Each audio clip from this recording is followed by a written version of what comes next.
Hello friends, good morning. So welcome to my vlog, Christian Lou Vlogs. So today is Monday. Ngayon ay pupunta ako ng North Macedonia. So maaga akong gumising. 6 o'clock gumising na ako kasi 9 o'clock ang bus pupunta ng North Macedonia sa Skopje. So magta-taxi na lang ako papunta ng bus terminal kasi medyo mabigat yung maleta ko. So ayun, hopefully okay ang weather ngayon at hindi umulan kasi kagabi medyo umulan ng slight. So I heard at nakita ko sa mga video sa YouTube na maganda daw ang scenery papunta ng Skopje. Ang Skopje is ang capital ng North Macedonia. So andito ako ngayon sa Tirana, ang capital ng Albania. So from Tirana to Skopje tayo ngayon. So from Albania to North Macedonia. Ang North Macedonia ay isang country dito sa Balkans. Nasa taas siya ng Greece at west side siya ng Albania. At so yun guys, hopefully maganda yung araw natin ngayon. At see you in North Macedonia. So may humintong taxi dito kanina guys. So akala ko yun na yung binook ng hostel kagabi. So hindi pala. Buti na lang pinicturan ko yung company, yung name ng company, tsaka yung number ng company. At pinakita ko sa kanya, hindi niya alam yung B-Taxi kasi B-Taxi kasi yung company ng binook nung hostel dito. So ayun, tinawagan ko yung company at white taxi daw, hindi yellow taxi. Kasi yung huminto sa akin kanina, yellow taxi. Tapos yung driver hindi rin siya marunong mag-English.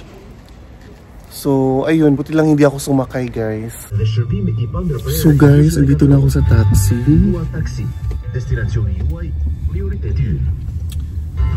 Akala pa ng driver na sa airport ako pupunta. So tinawagan niya yung kumpanya. Tapos pinakausap sa akin yung yung operator nila. So just to confirm na na doon ako sa bus terminal pupunta. So ayun, pero ito yung company ng taxi. B-Taxi guys. So ayan, so, kailangan talaga masigurado yung mga bagay-bagay kasi mahirap na. Okay, so see you later guys. So guys, andito na ako sa bus station. So quick breakfast lang kasi 8 o'clock tapos 9 AM pa naman yung yung Flixbus papunta ng Skopje. So ayun, ano ba to? Cheese and hamburger and cappuccino. Syempre, kape tayo. Grabe yung driver magpatakbo, ang bilis. Akala siguro ng driver na nalilate na ako. So yung medyo nahilo ko sa driver na driving niya.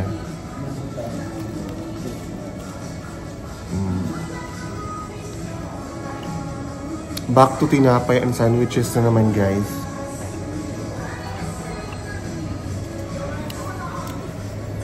So it's a cold day, walang ulan pero malamig sa labas. Ang biyahe pala from Tirana to Skopje guys is 5 hours.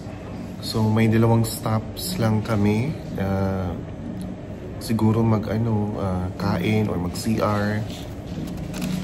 So it's 5 hours from Tirana to Skopje.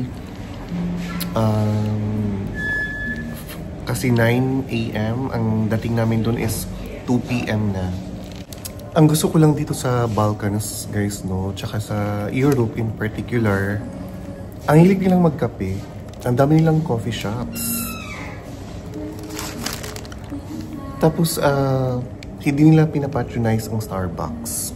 So dito sa Tirana, wala pa ako nakitang Starbucks dito, pero ang mga coffee shops nila is masasarap talaga yung mga kape and yung mga sandwiches nila.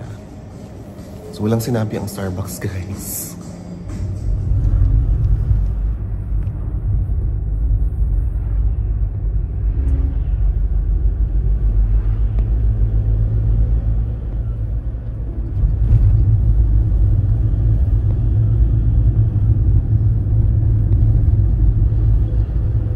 first stop from Tirana to Skopje. So mga 3 stops ang dadaanan pa namin, or 2 stops pa bago kami makarating ng Skopje. So ang sceneries, wala akong masabi, ang ganda ng sceneries guys na dinaanan namin. Tsaka may nakilala ko ng taga LA. Super friendly niya. Tapos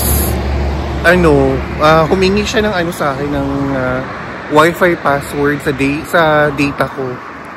Syempre bigyan natin, 'di ba? Afam O, 'di ba? Malay mo. Pero may jowa siya. May girlfriend na daw siya. Tapos sabi niya, try daw niya mag-apply sa Dubai kasi may kaibigan daw siya doon. Pero yung salary lang naman daw, parehas lang naman daw sa LA. Tapos mas mahal pa nga raw ang cost of living sa Dubai. So pinag-iisipan daw niya. Lakad-lakad lang ako guys kasi para ma-stretch yung legs. Kasi medyo maliit yung bus, tsaka pinagpawisan ako sa loob ng bus. Hindi kasi nabubuksan yung bintana ng bus. Tapos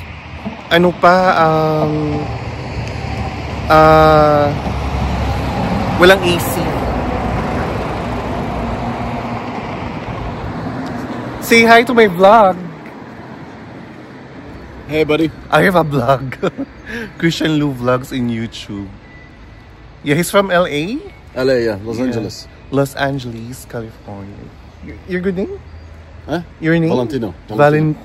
Very Italian, guys. Italian, born and grew up in LA. Yeah, Valentino and Valentine's Day is coming up, so it's timely. Yeah, 7 more days. 8 more days. Yes. Yeah. So how do you find Albania? I don't know. We're supposed to be only 4 hours and 50 minutes in the bus. Now I heard we're going to be 8 hours in the bus. We're going to arrive at 5. Yeah, because there's a delay. Yeah. And no, not delay. The guy just takes his time. You know? Yeah, the driver. Unbelievable. Okay. So guys, andito na kami sa border ng Albania tsaka North Macedonia. So kinuha nila yung mga passport namin. Tsaka hopefully wala namang maging aberya sa pag-check nila. So sana maging smooth lang guys. Finally, nakalagpas na kami ng border at nag-stop lang kami dito sa may gasoline station para magpagasolina yung driver, at bumili na rin ako ng iced coffee at saka Milka. Isa sa favorite ko ng chocolate ang Milka guys. Wala namang naging aberya sa pag-check nila ng mga passports namin. Lalo na yung sa akin kasi 'di ba separate yung yung visa ko, US visa, yung ginagamit ko sa pag-enter dito sa Balkans. So ayun guys. Andito na ako sa North Macedonia. So ito yung ika-35th na bansa na napuntahan ko, North Macedonia. So another stop na naman guys. Pang-apat na stop na ata namin to from Tirana. So pangalawa dito sa Macedonia. So mga 1 o'clock ng hapon na ngayon dito. So ayan, very gloomy ang weather dito sa Macedonia. At ang lamig ng hangin guys. So hopefully mga 4 o'clock or 3:30 ay darating na kami sa Skopje. So mas malamig dito kaysa Tirana.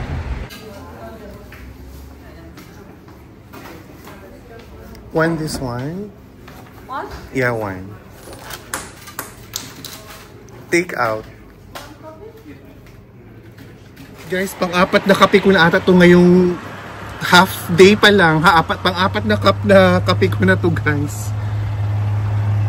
So bawat stop kasi may kape. So bili na lang tayo. At saka malamig naman yung panahon, kaya okay lang.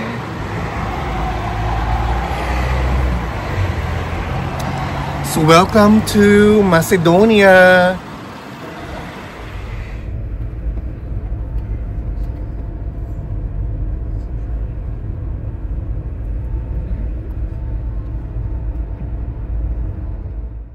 So hello guys, kararating ko lang ng Hotel Ambassador dito sa Skopje.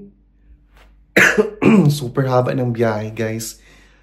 Imbis na from 9, ang nakalagay online sa Flixbus from 9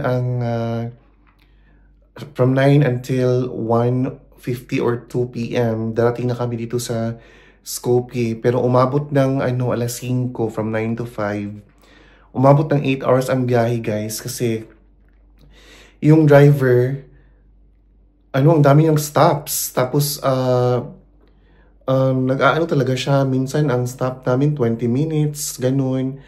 Tapos may dinaanan pa kami na super fog. Tapos yun, medyo nag-iingat din yung driver.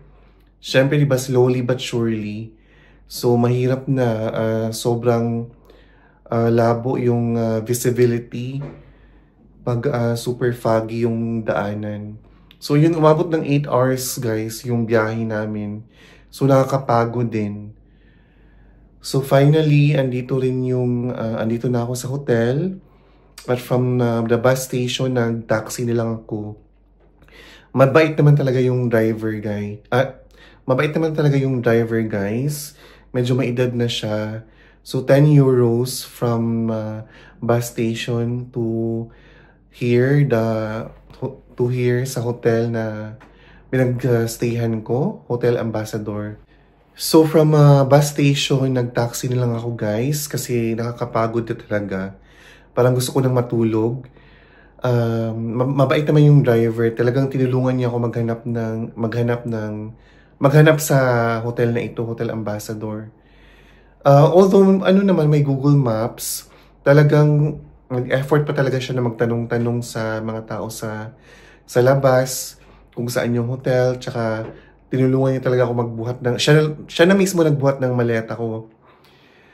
So yun, at least nandito na ako guys. So 10 euros yung taxi, nasa 36 dirhams. So ayun, itutour ko kayo guys sa hotel na pinagstayhan ko dito. So ito yung room. Nakalimutan kong sabihin sa kanila na single lang, dapat king size na single bed. So may TV dyan. May sabitan ng mga jackets at may wardrobe. So ayan. May mirror.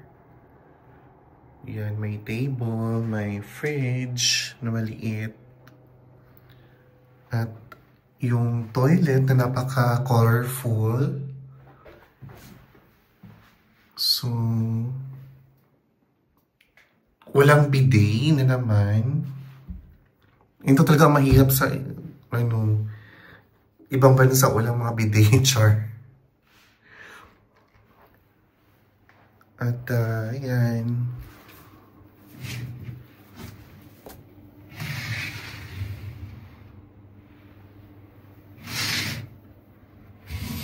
Malapit lang kami sa Russian Embassy, kahilera lang nitong hotel. So this is around 250 dirhams guys. So nasa mga 250 dirhams, nasa mga 3,000 pesos. So magstay ako dito ng 2 nights. So ngayon ay February 3 at mag-check out ako sa February 5. So this is around 250 dirhams or nasa mga 3,000 pesos. So not bad.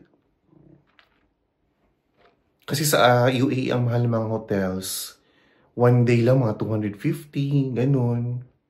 Pinakamura na yun ha. So labas lang ako guys para mag-dinner at bibili ng tubig. Hindi na ako gagala tonight kasi bukas na. Nakapagod na, parang gusto ko lang mahiga at matulog. So yun guys, it's a long journey talaga kanina. But okay lang naman. May mga nakilala tayo along the way at yung view, maganda naman yung mga sceneries. So here in Macedonia, so ayan, may libreng shampoo at sabon. At higit sa lahat guys, ang daming tuwalya na pinrovide nila. So I'm so happy. Kasi madalas ako magpalit ng tuwalya talaga. Kahit sa pang-araw-araw. So ayun.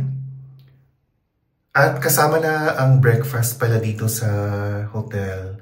So not bad. Okay.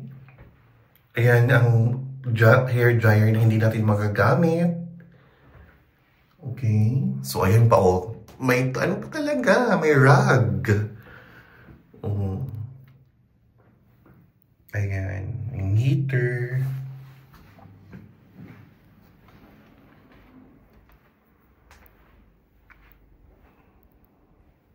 So, dinner lang ako, guys. So, guys, hanap lang ako ng restaurant na makakainan for dinner. Ito pa yung baon ko kanina. Binili ko dun sa isang stops namin. Hello. So, hindi ko nakain. Ngayon ko lang nakain, guys. O, paglabas ko ng hotel, ang daming coffee shops. Ang hilig talaga nilang magkape. Ayan, may isa pa dun. So, walking lang tayo, mga 7 minutes daw to city center.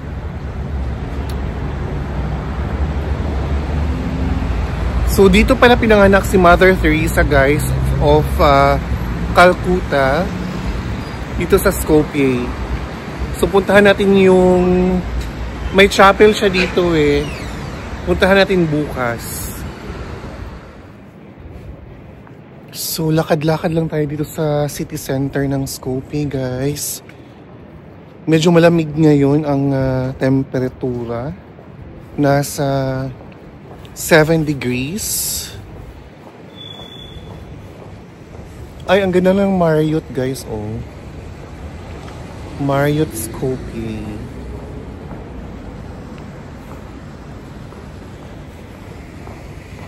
Oh.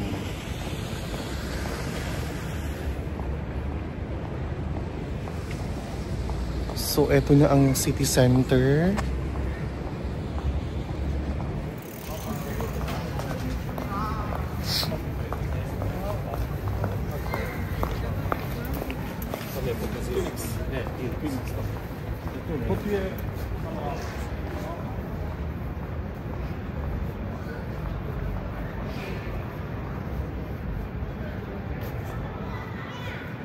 So, ayun ang statue ni Alexander the Great. So, habang nakasakay siya sa kabayo. Oh, may tindahan naman nilang guys. Hindi ka talaga mawawala ng otap dito. Ang daming hotap eh.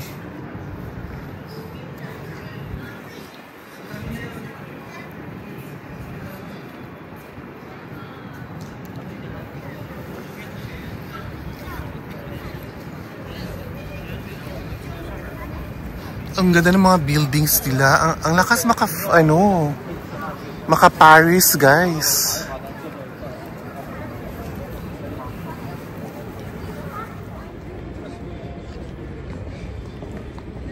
Grabe, ang laki ng statue ni Alexander. So, isa kasi ang Macedonia sa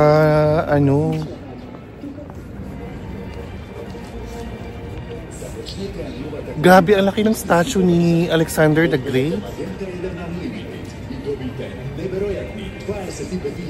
I think bronze statue siya.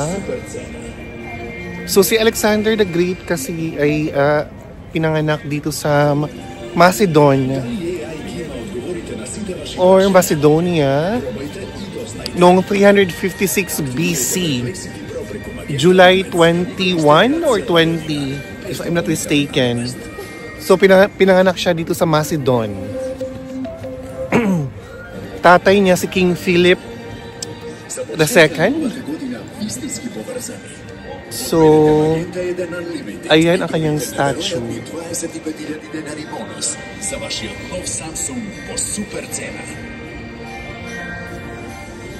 Diba si Alexander the Great nga, kaya nga tinawag siyang the Great kasi ang dami niyang na-conquer ng mga bansa.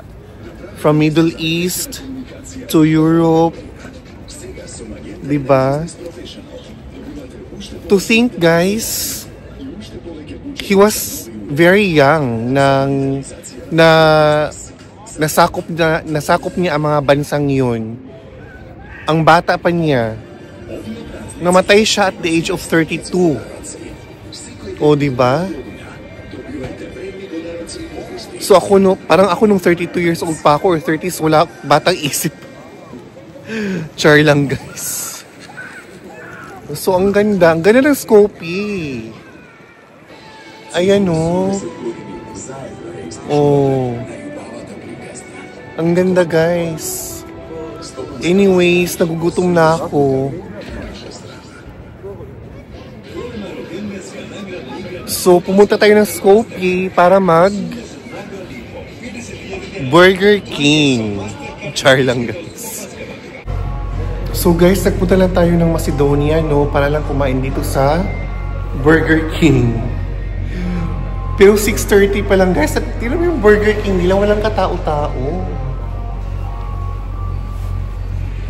So ayun.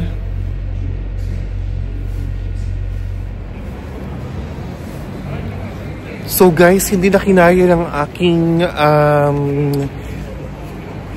hairless na ulo ang lamig. So siguro mga 5 degrees. Tapos uminom pa ako ng soft drinks na maraming ice. Diyos ko, mas lumamig ang panahon. Ang daming lang statwa dito guys. Tingnan nyo oh. So,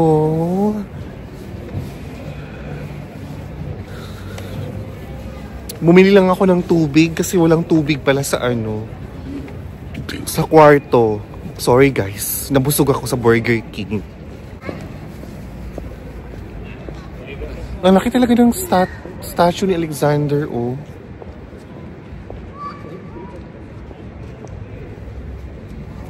Perfect yung pagkagawa, yung talagang grabe ang laki. So ngayon guys, gusto ko uminom ng hot choco na maraming gatas para antukin ako. Or hindi naman kaya, instead of hot choco, bakit hindi tayo mag-wine? O diba? Hot choco na lang. Okay guys, hanap muna ako ng coffee shop.